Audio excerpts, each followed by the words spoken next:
The name Inday Sara Duterte Carpio appears as a candidate in the two presidential race, Pilipinas. A printout of the Facebook post dated September 29, 2021 is here to attach. May I know what's happening to you, Mr. Madriaga? You seem to be crying. Are you crying?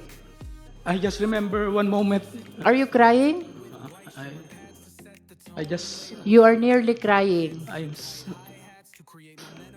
May I just put it on record that while reading these portions of the affidavit, the resource person, Ramil Madriaga, is breaking into tears. Can we go back to where you feel where you felt frustrated and you're nearly crying? Which part of your affidavit is that? Can we go back to that? number 46 po, Madam Chair. Number 46.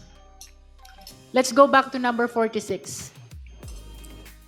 Okay, you may read from 46, Mr. Madriaga. On the same day, I posted the screenshot of our video conference on my Facebook account with the caption just telling her I cannot vote intelligently without her name on the ballot. Neither can go out and vote wisely unless the name Inday Sara Duterte Carpio appears as a candidate in the 2022 presidential race.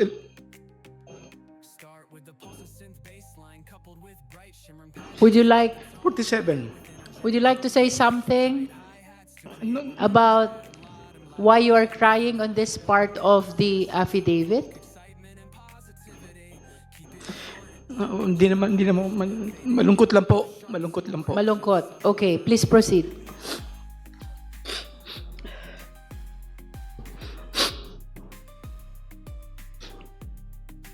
Madam Chair, can we allow the witness to please...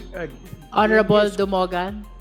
Thank you, Madam Chair. Can we allow the witness to please get his Yes. composure before he will continue? Yes, we are temporarily suspending to give time to Mr. Madriaga to console himself. Tsaka yung sinasabi po nilang nakatanggap kami ng 5 million, hindi po totoo yun kasi ako po, nagkaroon po ng tumor yung kapatid ko. Actually, namatay po siya ngayon eh. Kanina, yung kapatid ko. Sorry po. Namatay po siya kanina. Ngayong araw na ito?